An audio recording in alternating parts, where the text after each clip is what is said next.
Buenas noches, podemos comenzar.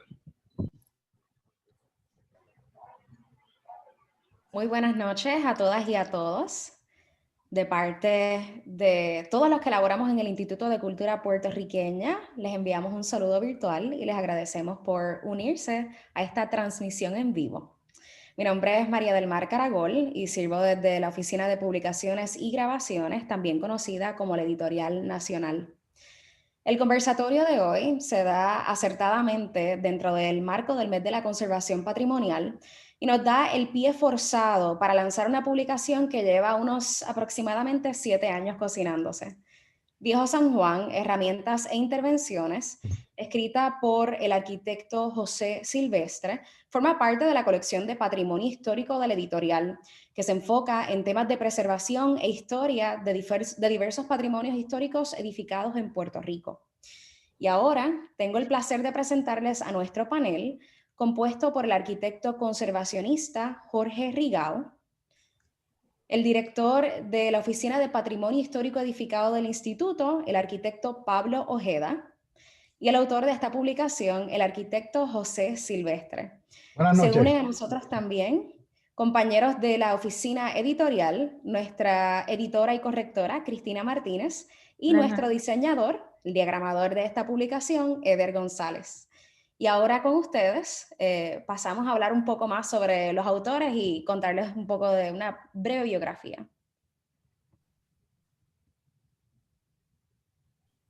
Jorge Rigau es arquitecto, historiador e investigador de la arquitectura del Caribe hispano. Sus proyectos construidos, sus escritos y su pedagogía han sido objeto de reconocimientos en y fuera del país. Decano fundador de la Escuela de Arquitectura de la Universidad Politécnica de Puerto Rico, Rigau es autor de libros, artículos y columnas periodísticas en torno al arte, el diseño, el urbanismo, el patrimonio construido y la actividad cultural. Recientemente completó la restauración de la Iglesia San José y la sala capitular de la Casa Alcaldía en el Viejo San Juan. Labora ahora en la conservación de las estructuras históricas del antiguo acueducto de San Juan. En segundo lugar tenemos al arquitecto Pablo Ojeda O'Neill, que posee una maestría en arquitectura de la Facultad de Arquitectura de la Universidad de Puerto Rico, un posgrado en conservación del patrimonio de la Architectural Association School of Architecture de Londres, en Inglaterra. Ha sido advisor del National Trust for Historic Preservation en Puerto Rico y en el Fellow de la Academia Americana en Roma desde el año 1996. Ha realizado trabajos de conservación del patrimonio en Puerto Rico, España, Italia e India, entre otros. Es profesor en la Facultad de Arquitectura de la Universidad de Puerto Rico y de la Universidad Politécnica de Puerto Rico. Actualmente dirige el programa de Patrimonio Histórico Edificado del Instituto de Cultura Puertorriqueña. Y por último, el homenajeado de la noche, el autor del libro Viejo San Juan, Herramientas e Intervenciones, el arquitecto y colega José Silvestre Lugo. El arquitecto José Silvestre Lugo nace en San Juan de Puerto Rico en el 74, ingresa en el 92 a la Escuela de Arquitectura de la Universidad de Puerto Rico en Río Piedras, obtiene allí el grado de bachillerato en diseño ambiental con el honor más alto en mayo del 96 y de maestría en arquitectura en mayo del 98, allí también. Como miembro del Colegio de Arquitectos y Arquitectos Paisajistas de Puerto Rico, su carrera profesional comienza laborando en la oficina del arquitecto Jorge del Río, colaborando en el diseño de varios proyectos de carácter residencial e industrial. A partir de febrero del 99 inicia labores en el programa de Patrimonio Histórico Edificado del Instituto de Cultura Puertorriqueña. Su labor como arquitecto evaluador de distintas obras de intervención y usos en sitios y zonas históricas comienza en la zona histórica de Viejo San Juan. Luego, por unos pocos años, se extiende a la zona histórica de Caguas y otros municipios del norte y este. Tiempo después, retorna sus funciones a las zonas históricas de San Juan, Miramar y Sagrado Corazón. El arquitecto Silvestre ha participado en varios seminarios sobre temas relacionados con el estudio, reglamentación, rehabilitación y conservación del patrimonio histórico edificado. Además, ha dictado conferencias sobre historia y parámetros reglamentarios de la zona histórica de San Juan en y fuera de Puerto Rico. Su colaboración también se extiende a esfuerzos conjuntos para restaurar y rehabilitar el patrimonio histórico, tales como su participación Dentro Comité Pro Restauración de la Iglesia de San José, en representación del Instituto de Cultura de Puerto Rico, y haber sido miembro y presidente de la Junta Revisora de la Oficina Estatal de Conservación Histórica. Actualmente continúa laborando en el programa de Patrimonio Histórico Edificado del Instituto de Cultura Puertorriqueña, además de desempeñarse como profesor de diseño en la Escuela de Arquitectura de la Universidad Politécnica de Puerto Rico, donde también imparte cursos dentro del programa de Maestría de Conservación Arquitectónica y Rehabilitación.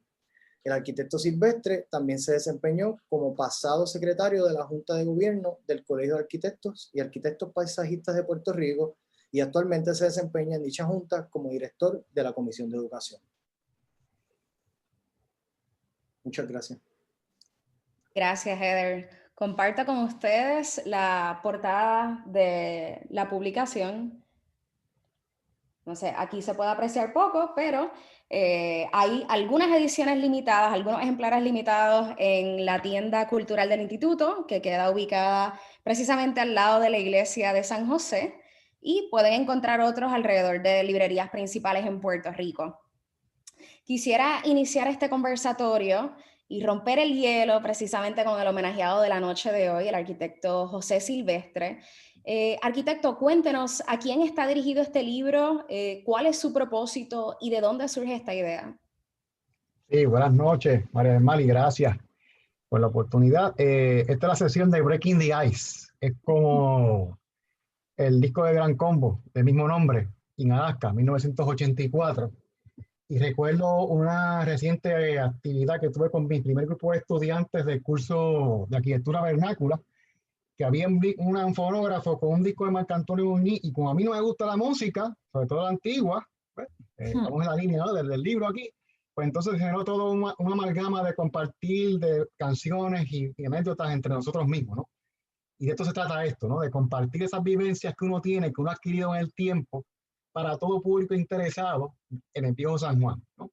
Desde los aspectos de la historia, la reglamentación, como herramientas que usamos nosotros en el Instituto de Cultura para formar parte de un equipo dentro de las obras de intervenciones, y esas mismas intervenciones y esas experiencias se fueron acumulando en el tiempo que he estado laborando en el programa, y yo sentí la necesidad de compartir eso, porque el Instituto de Cultura, más allá de lo que se espera que se comporte como el titán de la llanura o el llanero solitario, el salvador de todo, es parte de un equipo de trabajo que actúa como precursor y facilitador, siempre y cuando se cumpla con los reglamentos correspondientes, en lograr obras de rehabilitación que no solamente produzcan edificios vivos dentro de la ciudad, sino que se usen y se preserven en el tiempo, ¿no?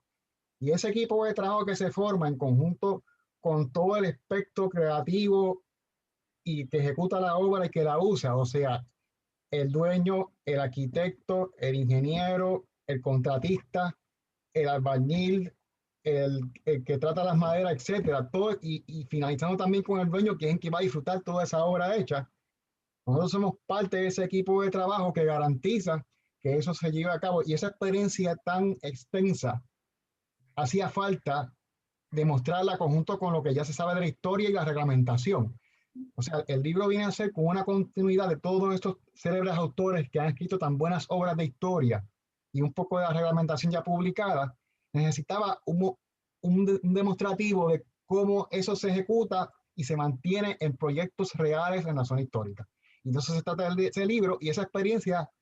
Como siempre, a mí me gusta compartir mis conocimientos y recibirlo, y cómo no, compartir esa experiencia tan extensa con todo público interesado, un público muy exigente, un público muy apasionado, y por lo tanto tenemos que producir un producto que satisfaciera todas esas necesidades como ellos se merecen.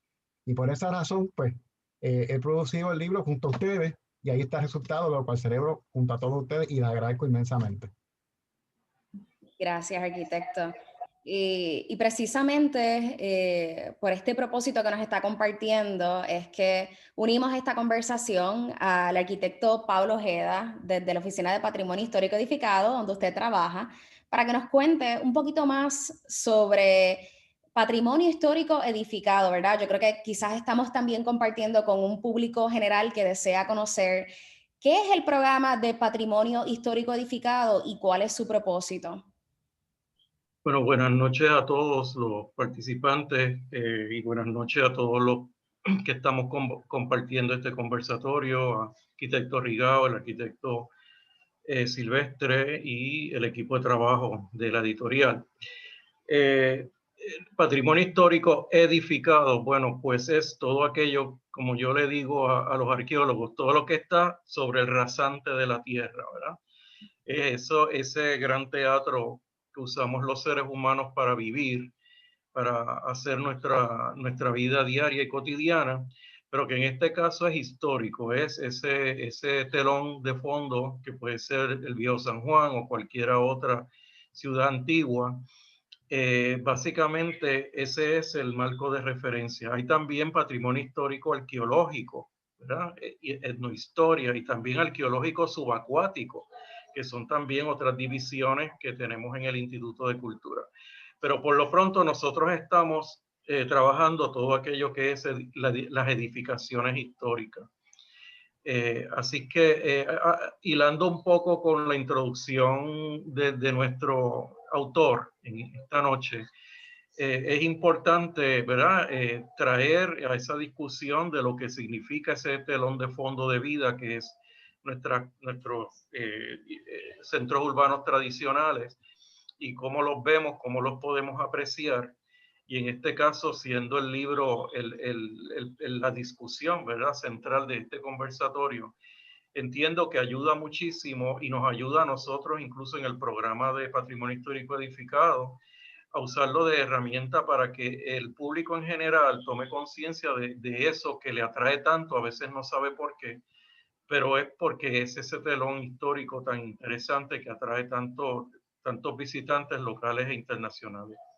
Así que dentro de ese marco, la publicación que estamos hoy honrando es un trabajo importantísimo, porque además no es ni un libro técnico, ni es un libro histórico, ni es un libro de turismo, ¿verdad? O sea, tenemos aquí un balance entre todos esos puntos y temas importantes, y aquel que le interese alguno, pues puede entonces recurrir a otros libros más especializados. Me parece que es bien interesante la manera en que el arquitecto Silvestre ha enfocado el libro. Y no quería dejar de mencionar que dentro del esfuerzo que hemos tenido en el Instituto de Cultura, es un hilo conector a una guía ciudadana para la conservación del patrimonio histórico de Puerto Rico, ¿verdad? Así que vamos hilando, ¿no?, estas publicaciones para el bienestar del público en general, que es al que nos interesa educar, y a nosotros mismos como profesionales para que tenga un impacto todo lo que hacemos día a día en nuestro haber profesional. Gracias, arquitecto Ojeda. Entiendo que esa guía ciudadana está accesible para descarga gratuita en la página oficial del Instituto de Cultura Puertorriqueña.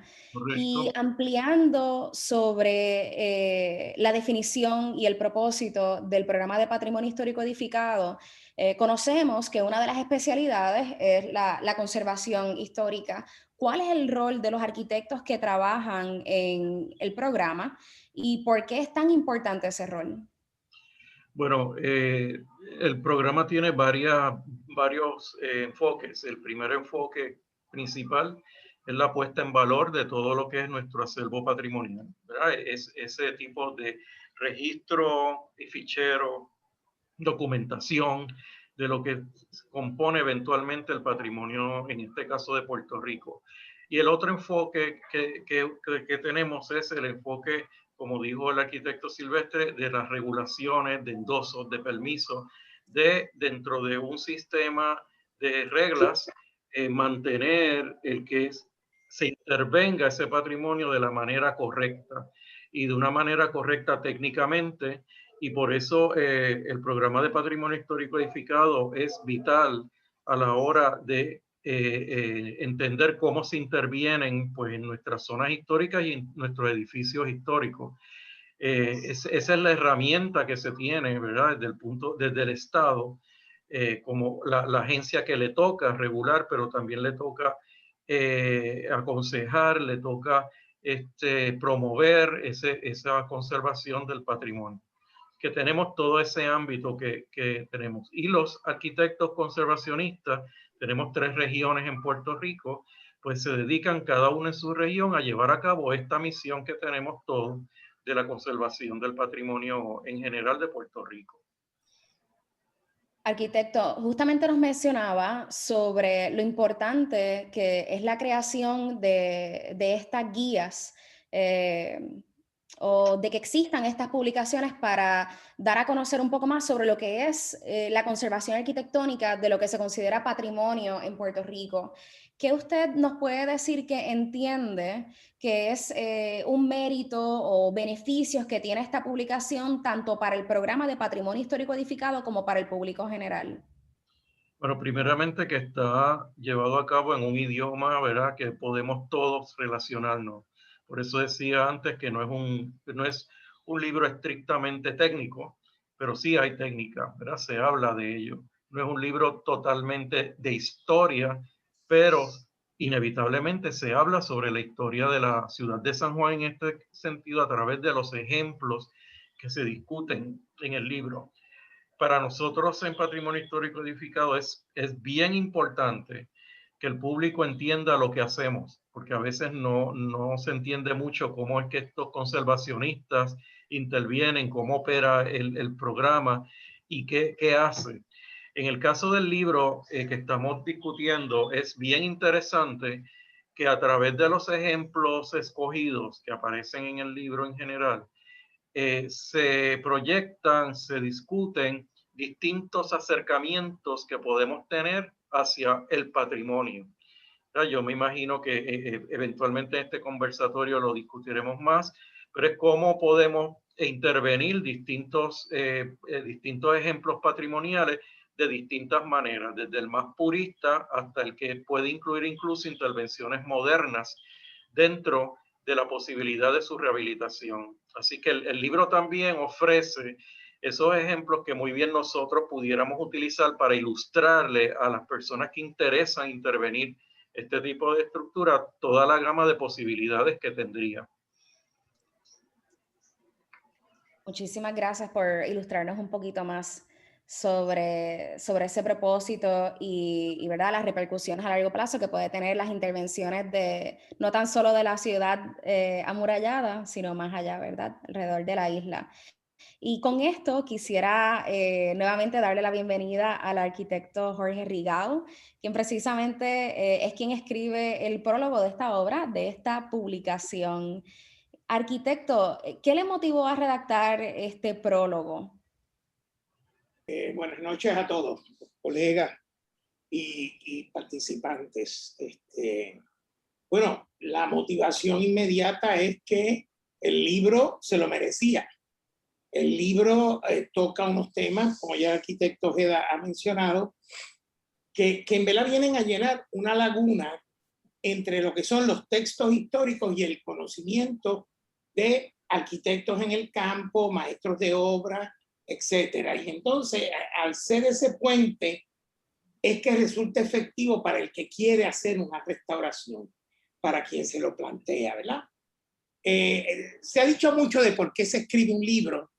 Hay 2 cosas que yo creo que le aplican a Silvestre en el caso de su texto, ¿verdad? Uno escribe a veces porque ha dicho lo mismo tantas veces que quiere dejarlo patente para que sirva para otras personas. Pero también hay quien dice que todo lo que escribimos, no importa el género, poesía, novela, ensayo, es autobiográfico. Y el libro tiene un componente autobiográfico vital, que son las vivencias de José a través del tiempo. En Puerto Rico, la conservación es preocupación de unos pocos. Es de interés de mucha gente, porque mucha gente apela la noción de proteger el patrimonio. Pero de interés, yo te diría que en años recientes ha habido unos adelantos significativos. Y el libro viene a ser una de las piezas o de las piedras que va a ayudar a dar seguimiento a esfuerzos previos, ¿no? Están los esfuerzos del instituto, pero ahora mismo, con la llegada de este libro, tenemos el Laboratorio de Conservación Arquitectónica fundado en la Escuela de Arquitectura y los cursos de diseño y conservación en la Politécnica. la escuela taller que está en organización de implantación por el Instituto de Cultura, para que gente aprenda a hacer. Así, y están los profesionales que se dedican a eso. Hay mano de obra, es menos que la que uno se imagina, pero si no, ¿quiénes son los que están restaurando el viejo San Juan? Así que lo que tenemos que darle continuidad, y el libro de José es un eslabón dinámico, porque nos ata con la comunidad que quiere hacer proyectos.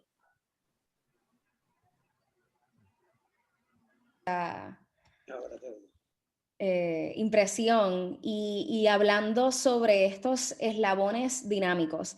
El título de esta publicación es precisamente las herramientas y las intervenciones que han sido protagonistas en el viejo San Juan, y quisiera que desde, ¿verdad? Su experiencia en el campo como experto nos cuente un poco sobre cuáles son esas herramientas y esas intervenciones cruciales, vitales, que se deben considerar en el aspecto de conservación. Bueno, esto hay que verlo en sus distintos niveles, desde la restauración como un problema teórico de por qué restauramos y cómo nos confrontamos con, ¿verdad?, la preexistencia, el edificio que ya existe, que constituye un sistema, y sobre todo que siempre que miramos a la restauración lo hacemos apoyado desde los tiempos que nos tocó vivir. Cada generación tiene una agenda distinta de por qué restaura. No siempre es exactamente lo mismo. Las restauraciones de los años 50 y 60 estaban muy motivadas por la idea de destacarnos o diferenciarnos de la cultura norteamericana en base a nuestra herencia hispana. Así que los énfasis fueron en los temas españoles y de la arquitectura colonial española. Actualmente, habiendo pasado, tú sabes, casi un siglo, reconocemos una cultura puertorriqueña más híbrida, más compleja, y los proyectos de restauración se posicionan ante el presente. Eso siempre es importante tenerlo en mente. Así que desde el punto de vista teórico, estamos trabajando con eso, y por supuesto, cómo la teoría toma realidad física. Ahí es donde entra el libro de Silvestre en términos de herramienta que te permite actuar, que te permite llevar la idea a la realización.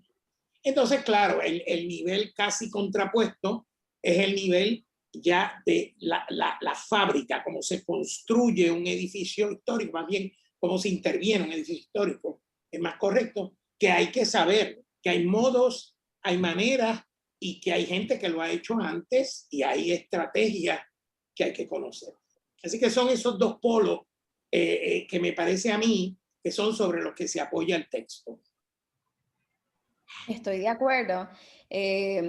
Menciona de cierta forma algunas ideas, o usted está aterrizando algunos méritos o beneficios que tiene el que esta publicación esté, que como bien se mencionó ahorita, es prácticamente autobiográfica, ¿no? Es un estudio de campo, es una bitácora, recolecciones a través de los años que hace el arquitecto Silvestre, y siendo usted un especialista, ¿qué cree que puede ser, o de qué manera usted pudiese ampliar un poco más sobre estos méritos o estos beneficios que va a traer el acceso a esta inteligencia que está recogida en esta publicación?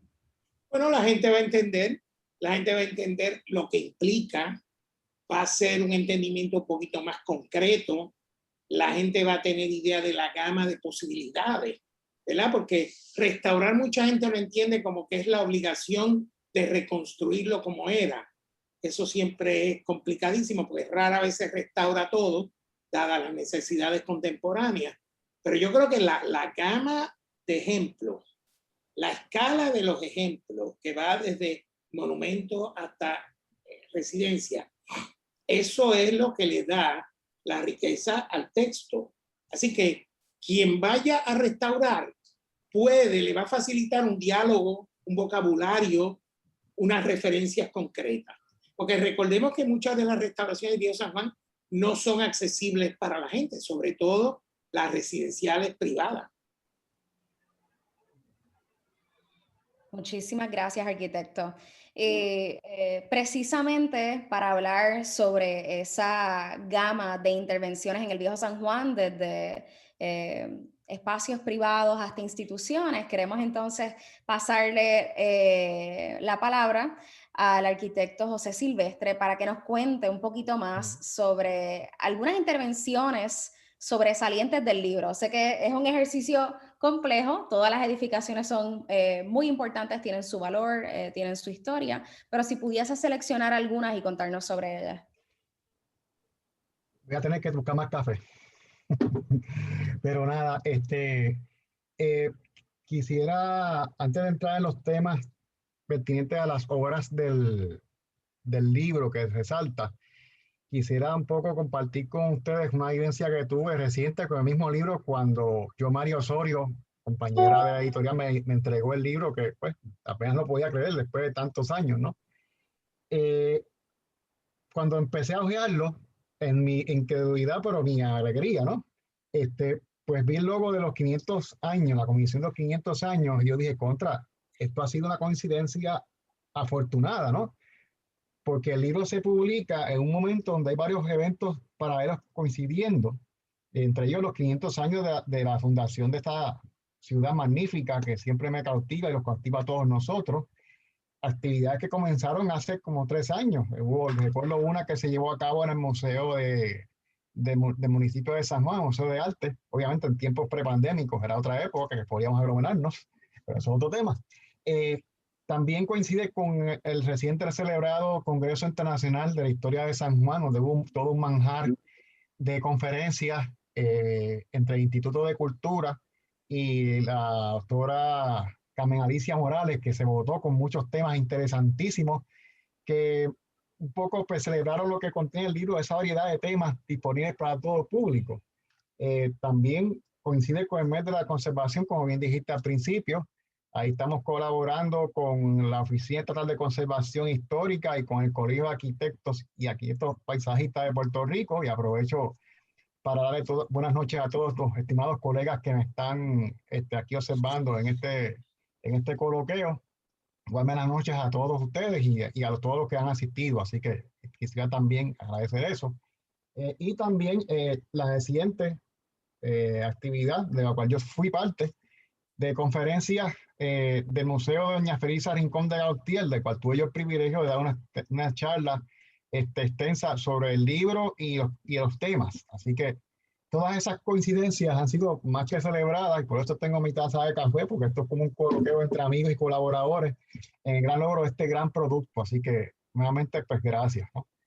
Y con esa introducción, pues quiero un poco pues abundar en los temas que se trabajaron en el libro en cuanto a obras. Como dije anteriormente, expandiendo lo que dije al principio sobre el génesis del libro, en mis primeros años en el programa de patrimonio y bajo la tutela de Armando Morales, parece que era el primer director que yo estuve trabajando, pues me comentó, mira, para que puedas conocer la ciudad y conocer un poco San Juan, para que cuando te toque ir a ver algún edificio puedas un poco empezar a desarrollar esa masa crítica para ejecutar tus decisiones. Pues aquí están los archivos, aquí están las fotos históricas, aquí están unos textos históricos, ahí, métete ahí, explora, y con eso vas construyendo tu masa crítica. Y eso fue lo que a mí me llamó mucho la atención, porque a mí me encanta ver fotografías históricas, estudiar los edificios, cómo cambiaron en el tiempo, y fui acumulando mentalmente esa base de datos, ¿no? La cual compartía con los visitantes, con los colegas arquitectos que trabajaron conmigo en diversos proyectos, yo evaluándolos, y eso fue formando parte de ese interés natural mío, que ya venía desde hace tiempo, ¿no? Y que fue bajando en esta idea mía de, además de estudiar todos esos textos que yo veía o leía, como el texto de Adolfo de Hostos, Ciudad Murada, el texto de Aníbal Sepúlveda, San Juan, Historia Ilustrada 1508-1598, y San Juan, Arquitectura siglo XIX, de María Ángeles Castro, más recientemente el trabajo de Edwin Quires, San Juan tras la fachada, entre otros trabajos, fueron forjando en mí esta masa crítica histórica que en conjunto con todo el material gráfico histórico de la Oficina de Patrimonio, me fueron guiando en la toma de decisiones de los distintos proyectos que fui visitando. Con esa experiencia inicial, se da un evento que quiero señalar antes de que se me olvide. Fue un evento que por eso también conté con la ayuda de Rigao y por eso pues lo invité para el día de hoy.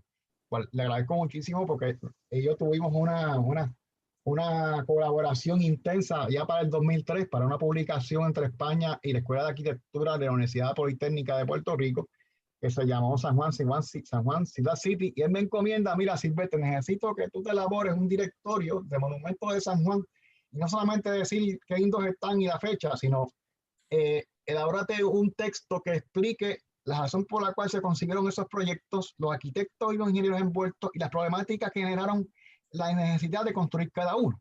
Así que yo tuve una experiencia de reválida por parte doble, porque yo estaba tomando reválida en ese tiempo, y también tuve que sumergirme en los textos del instituto, más los que yo tuve que adquirir para poder formar esa expansión del Big Bang, de todo ese conocimiento que se me fue acumulando, que me sirvió muchísimo a todas las actividades que yo empecé a participar, porque luego de esa participación comencé bajo la tutela de Charles González en el programa de patrimonio, entonces director, comencé a dar charlas sobre Viejo San Juan. Entonces, toda esa experiencia acumulada de estudiar las imágenes, leerme los textos, algunos de los cuales pues, tengo la honra de poseer, ¿no? El libro de Aníbal Sepúlveda, el libro de Ariel Ángeles Castro, que son parte de mis Biblias que tengo aquí, que gracias a Dios y a mucha gente buena que colaboró conmigo, pues pude obtenerlos y pude usarlos para empezar a generar esa masa crítica más definida.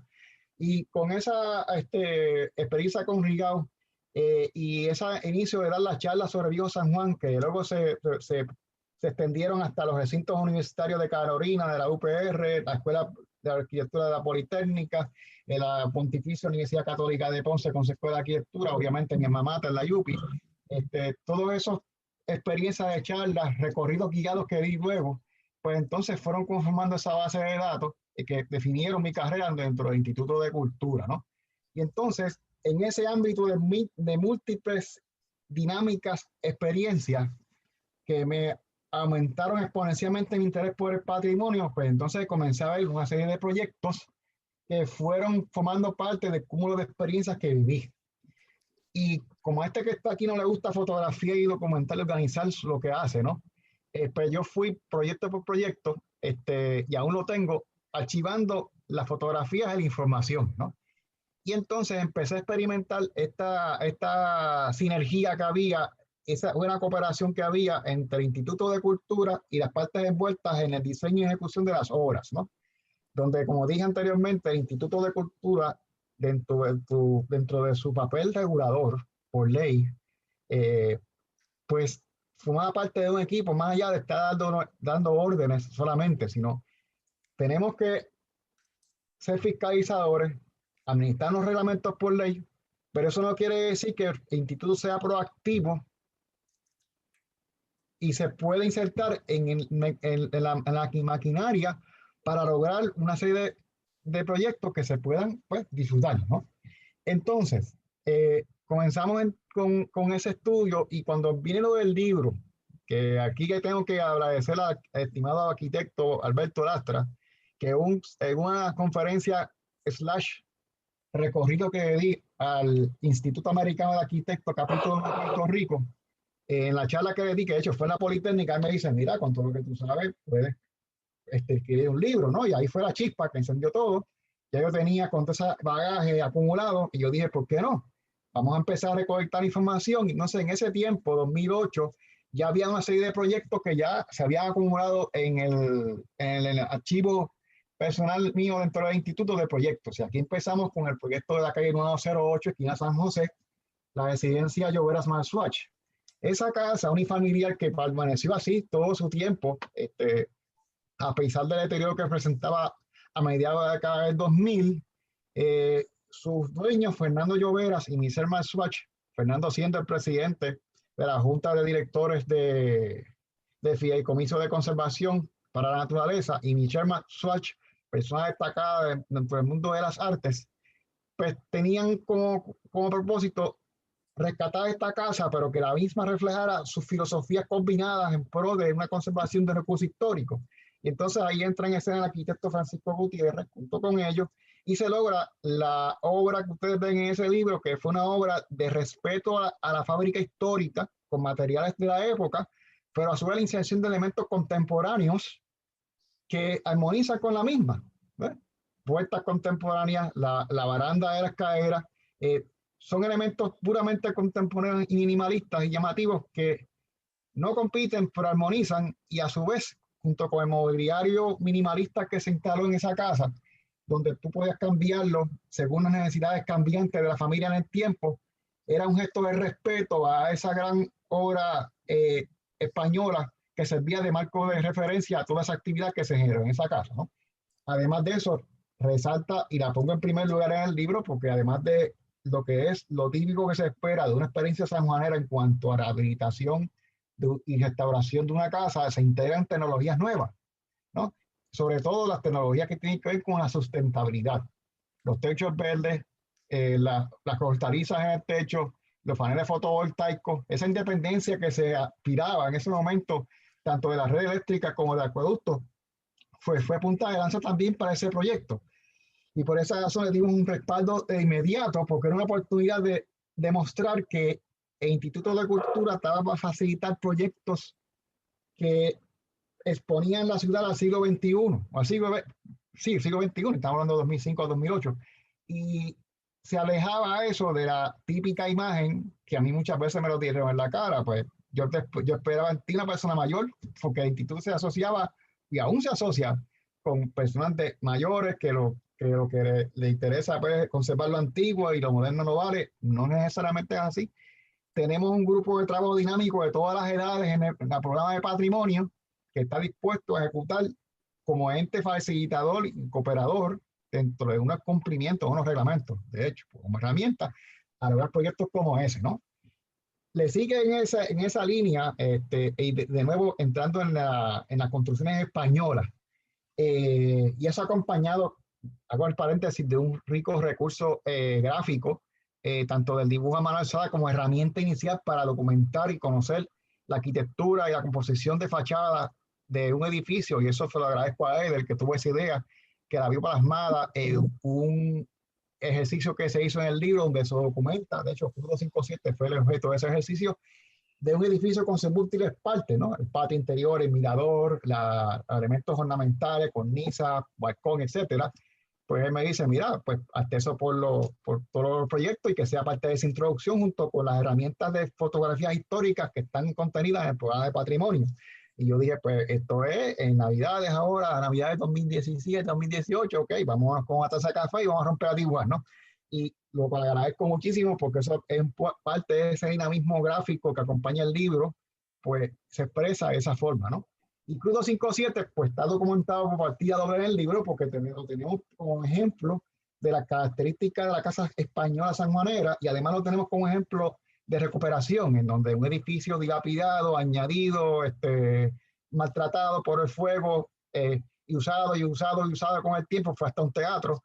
Pues esta pareja formada por Rezat y Zayn Ribán, junto con de nuevo Francisco Gutiérrez, pues echan mano al edificio, y la norte ahí era recuperar los elementos básicos del edificio, recuperando el patio interior. Gracias a Dios que existía la huella de ese patio, cómo se comportaba dentro de la losa de hormigón que cubría ese espacio, y obviamente el rescate de todo lo que es el maderamen o todo lo que es madera del edificio y sus muros. Y entonces tenemos de nuevo una estructura que fue restaurada en sus partes originales siguiendo los materiales de la época española, pero integrando a su vez tecnología nueva de iluminación, sobre todo de negocio que ahí se ubicaba, que era Butterfly People, requería una iluminación especial, un tratamiento especial para todo lo que se exhibía allí, de ese trabajo particular del negocio de Butterfly People. De hecho, algo valioso que tenía ese edificio, y también lo tenía el 108, era que era una prueba que el diseño sanjuanero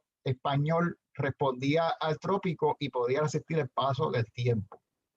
Esa casa, mientras estuvo Butterfly People ahí, ustedes que han pasado, y todos los asistentes aquí esta noche y colegas que hayan pasado por el frente de esa casa, calle Crudo 57, pues ahora se han dado cuenta de que esa casa estaba siempre abierta y el espacio interior era fresco, ¿Por qué? Porque el patio interior, al estar abierto, funcionaba como una gran chimenea que absorbía ese aire caliente que entraba y garantizaba la ventilación cruzada dentro del edificio, tanto en el primer piso como en el segundo, ¿no?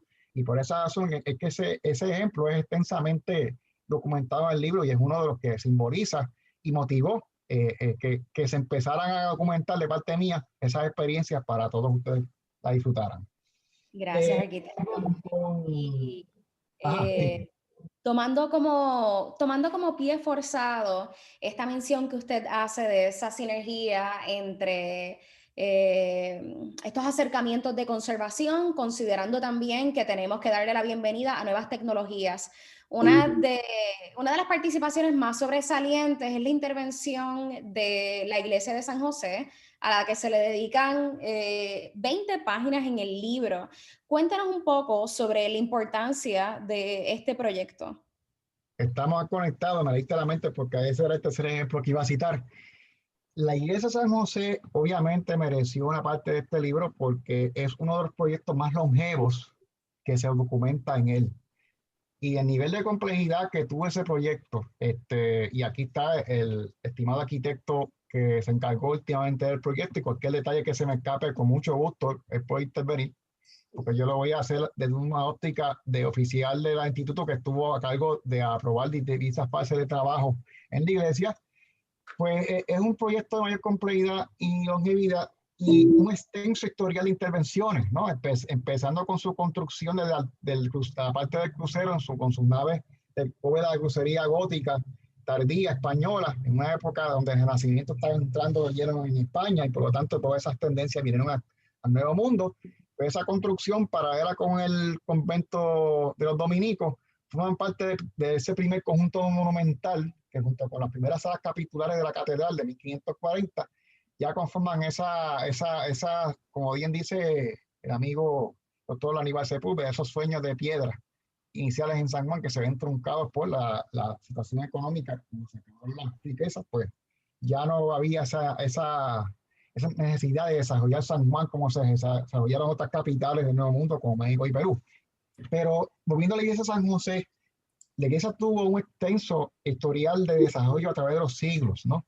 Alcanzando su mayor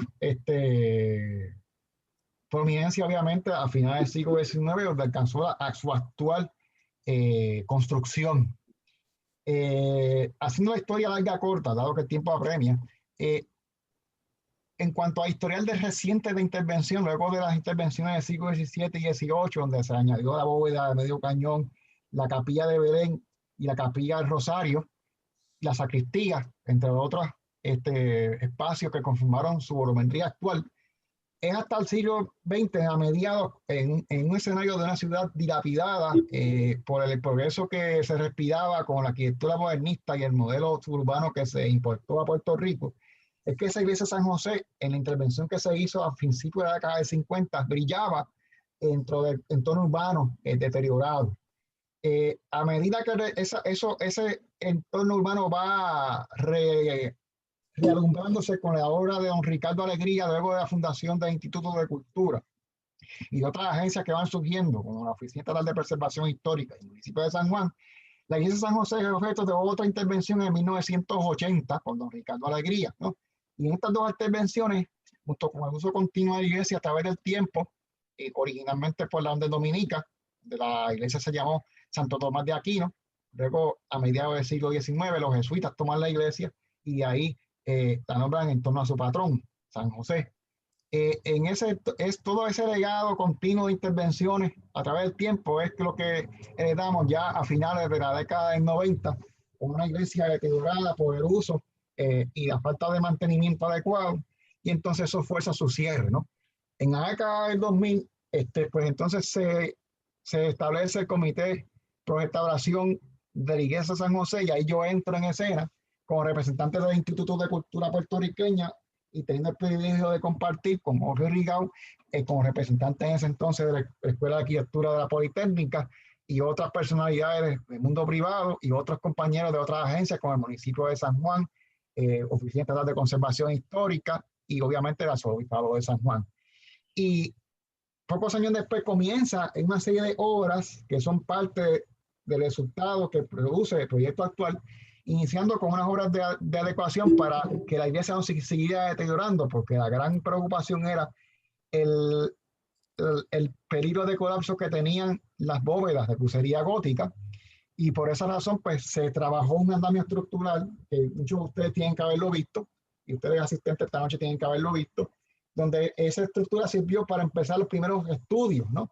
Y ahí entra también la colega arquitecta Beatriz de Cueto y su esposo Agamenón Gospantel, en conjunto con la Universidad Politécnica y la Universidad de Pensilvania, entre otros, hacer los primeros estudios de la iglesia para garantizar un buen plan maestro para la ejecución de obras.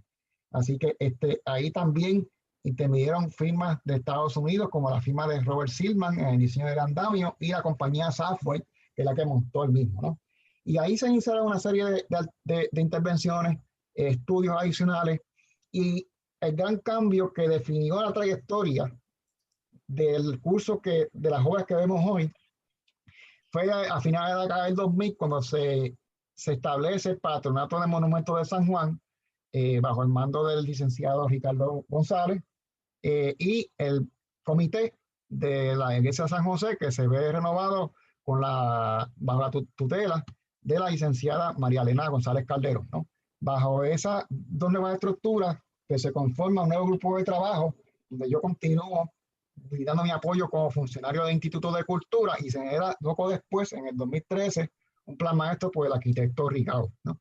En ese interín también intervienen otros arquitectos e ingenieros en el proyecto, como la arquitecta Diana Luna, el ingeniero José M. Izquierdo Encarnación, conocido cariñosamente como Pepe, para los que lo conocemos.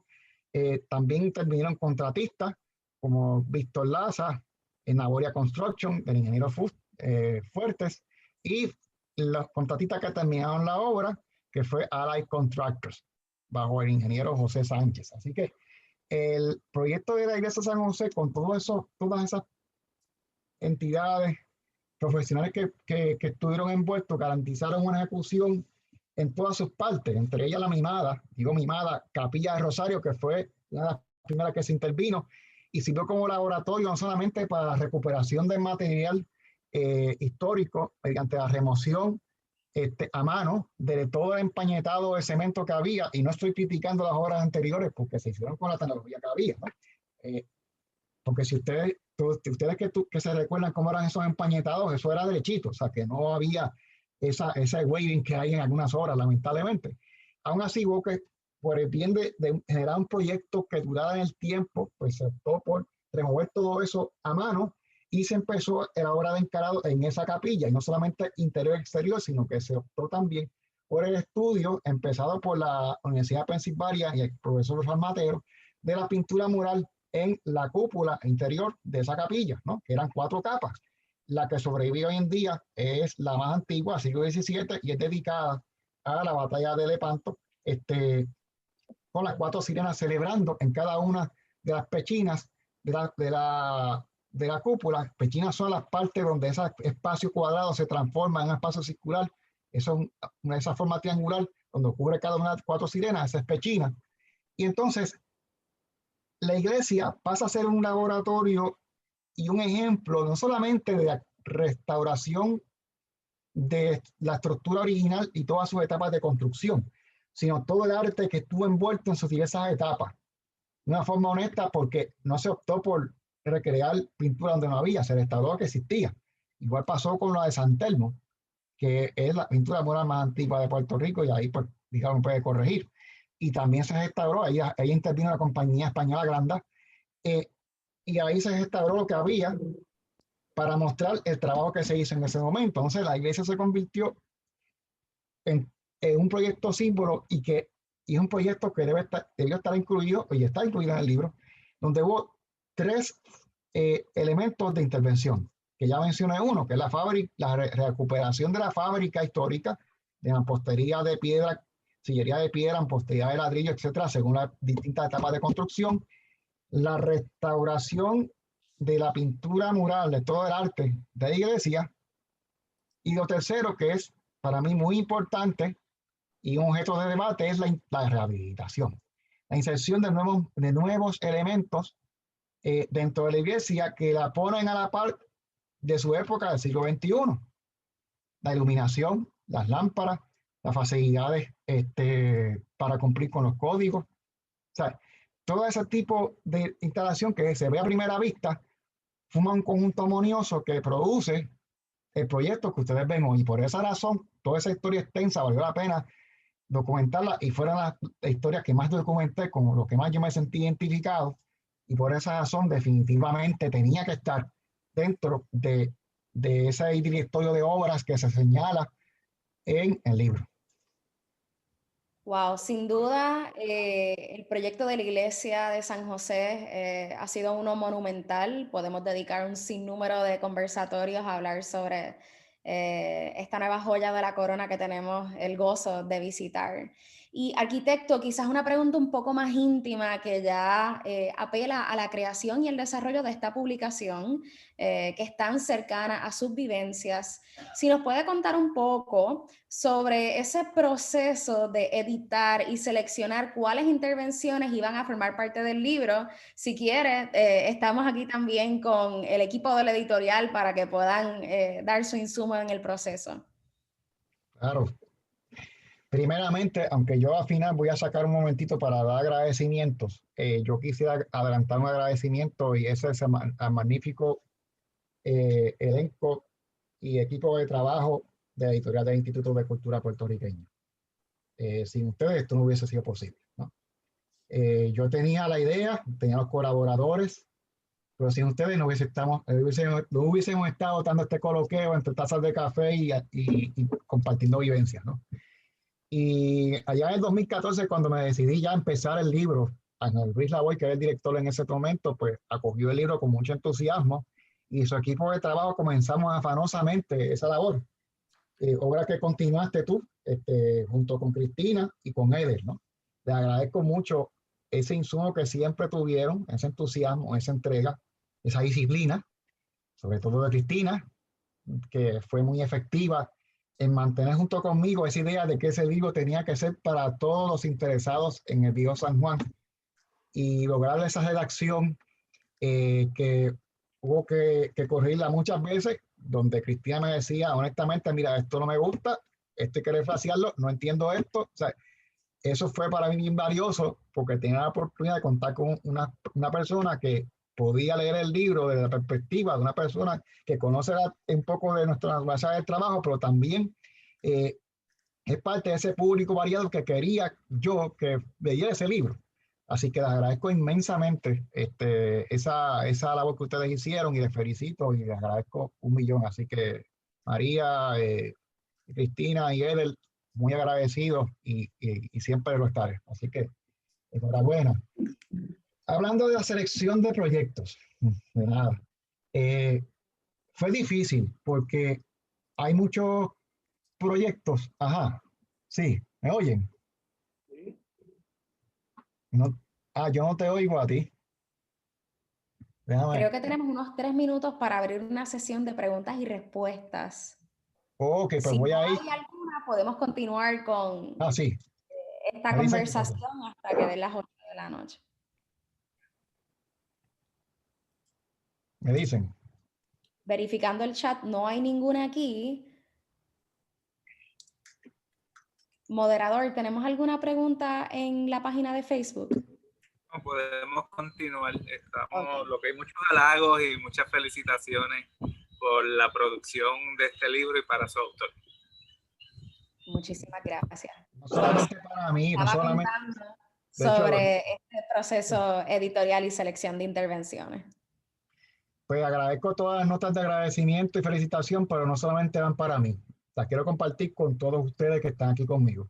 Así que enhorabuena para todos. Pues como iba diciendo, el proceso fue bien difícil, porque hay muchos proyectos interesantes, pero el espacio y el tiempo apremiaba y había que hacer una selección de proyectos. Y también pues se dieron situaciones de proyectos que fueron seleccionados y pues lamentablemente pues no cumplieron con ciertos parámetros reglamentarios, hubo por qué descartar los mismos, ¿no? Y otros que aunque cumplieron con todo, pues el espacio no daba, así que tuve que entonces hacer una selección limitada y representativa, como bien dice Rigao, de toda una gama de de tamaño o escala de edificios en el contexto urbano, desde la iglesia de San José hasta la casa de San Francisco 63, todo con la misma idea, ¿no? Pero esa selección me satisface porque es representativa de todas esas tendencias, esa intención de que el instituto forme parte de ese equipo de trabajo para lograr un resultado como que ustedes ven hoy en diversos proyectos. El asunto del cumplimiento del reglamento es importante y por esa razón, hasta que se finalizó la edición de este libro hace unos pocos meses, todos los proyectos que están enlistados pues, en el libro pues, cumplían con los parámetros reglamentarios y por esa razón pues, fueron incluidos. Así que sí, que reconozco que de hecho puede dar hasta un volumen 2 y ya tengo algunos más, así que porque esto nunca se detiene, puede haber un volumen 10. Voy a hacer hasta un enciclopedia porque hay tantas vivencias que contar, ¿no? Porque este libro, como bien dicen los estimados colaboradores que están aquí presentes conmigo, con el cual tengo el privilegio de compartir y agradezco por estar aquí esta noche, no es un libro que dice aquí qué lindo está todo, sino no, es que lindo está todo es y cómo se produjo, o sea, cuáles fueron las inclemencias que se encontraron, por ejemplo, el edificio del estimado amigo José Pasaracua en 1953 que metía miedo, o sea, un edificio de hormigón armado con ladrillo, que estaban los refuerzos explotados, y el que veía eso decía, eso hay que tumbarlo, ¿no? Pero ahí estuvo, ¿cómo se llama? Dios mío, se me va el nombre. Ramón Galarza, el contratista, en conjunto con el arquitecto Raúl Cintrón y el amigo Pasaracua, que echaron mano al edificio y estuvieron un tiempo, aproximadamente 10 años, trabajando con el edificio poco a poco, mientras trabajaban en otras estructuras, y el refuerzo lo ven en el libro, ¿no? Un edificio totalmente rehabilitado, recuperado y en uso. Porque el objetivo aquí no es tener una ciudad bonita que la gente mire desde afuera. El libro tiene el propósito de entrar estos edificios desde afuera, obviamente porque es la primera impresión que las personas ven, pero es un poco adentrarlos a ese mundo que envuelve su estudio, su aplicación reglamentaria utilizando las herramientas de la historia y los reglamentos, y la ejecución de una obra que tome en cuenta todo eso y su uso y disfrute, tanto por sus dueños, visitantes y todo aquel que visite la ciudad. Y ahí tenemos ese resultado y un trabajo pues, bien dinámico. Y de nuevo, si no hubiera sido por ustedes que nos ayudaron, y también todos los directores de la Oficina de Patrimonio, no puedo dejarlos atrás, todos ellos tuvieron influencia en mí, porque todos ellos trajeron una agenda de trabajo y todo lo que coincidió con esa agenda fue la promoción del patrimonio, desde recorrido hasta charlas, desde seminarios hasta talleres, todo eso formó parte, además de mi experiencia en el campo, lo que influyó en mí para entonces publicar este trabajo que estamos disfrutando hoy. Gracias por compartir todo esto, arquitecto Silvestre. Creo que hemos llegado al final de este coloquio. A todo el público que nos acompañó en este lanzamiento virtual, muchísimas gracias. Espero que puedan tener un ejemplar, una copia impresa de esta fascinante publicación que está llena de intervenciones singulares en nuestra ciudad, que cumple su 5º centenario. Adicional a eso, quisiera compartirles que la demanda ha sido tal que vamos a hacer una segunda impresión de este libro, así que aunque es una edición limitada, si usted no alcanza una copia en este momento, no se preocupe, esperamos en el 2021 hacer más disponibles. Muchísimas gracias al arquitecto Jorge Rigau, al arquitecto Pablo Ojeda, al arquitecto José Silvestre, a nuestros compañeros de la editorial Eder González y Cristina Martínez por hacerse partícipes de esta conversación. Pueden conocer un poco más sobre todo lo que estamos haciendo en la editorial a través de la página oficial del Instituto de Cultura en Facebook y la página de editorial y librerías ICP. Próximamente tendremos otro conversatorio para hablar sobre nuestra revista ICP, nuestra revista académica. Así que ahora le dejo el espacio si alguien más de nuestros panelistas desea despedirse. Bueno, buenas noches a todos y gracias por participar. Buenas noches. Muy buenas noches a todos y ya sabemos que Silvestre mañana estará en pie de lucha de nuevo en nuestras oficinas. Así es. Así que hasta mañana y muchas gracias por la invitación. Deseo también yo pues agradecer a todos ustedes, asistentes, colegas, amigos que están conectados. Todos ustedes forman parte de esta gran familia que han producido, que me han inspirado a hacer este trabajo. Deseo destacar pues también a mi familia, a mis padres que influyeron este interés en mí, a bueno de postdata, ¿no? Ellos pues me llevaban a la Liga de Arte a tomar cursos, allá como estaba por entrar a la Escuela de Arquitectura, y eso me hizo enamorarme aún más de Viejo San Juan, así que esa pasión tiene largo trecho, ¿no? Y en tiempo reciente quiero agradecer pues también a mi esposa, Evalexa Tomei, que me dio mucho apoyo sobre este libro, sobre todo en las épocas más intensas. Estaba afanosamente trabajando, ella siempre me dijo, no te preocupes, que esto va a salir, sigue para adelante. Así que a ella también le dedico este trabajo y sobre todo también a todos los colegas que trabajaron, a arquitecto Pablo Ojeda, a Héctor Verdecía, que también colaboraron en ese último impulso al proyecto, a todos los directores de la oficina, a Instituto de Cultura Puertorriqueña, a su equipo editorial, nuevamente gracias, al director Carlos Ruiz Cortés, que también creyó en este proyecto y me ha ayudado también en ese sentido, así que me siento muy bendecido por esto, el dichoso y privilegiado formar parte de la historia junto con ustedes, porque siempre, a pesar de que sí, el libro, la idea pues vino de parte mía, pero es una labor de equipo, como es la labor del Instituto de Cultura, siempre proactivo, siempre en el tiempo moderno, no fundamentado en caprichos, sino en la función fiscalizadora en base a lo establecido por ley, pero trabajando en pro de establecer un equipo con todos los interesados o los intereses en ese tema para lograr obras recientes en el patrimonio puertorriqueño que perdure por muchos años. Así que un privilegio y muchas gracias a todos ustedes. Para ustedes esta presentación. Gracias, arquitecto. Y gracias por donar todo su trabajo, intelecto y vivencias para crear este Un placer libro. para mí siempre. Buenas noches a todos. Gracias. Muchas bendiciones. Cuídense.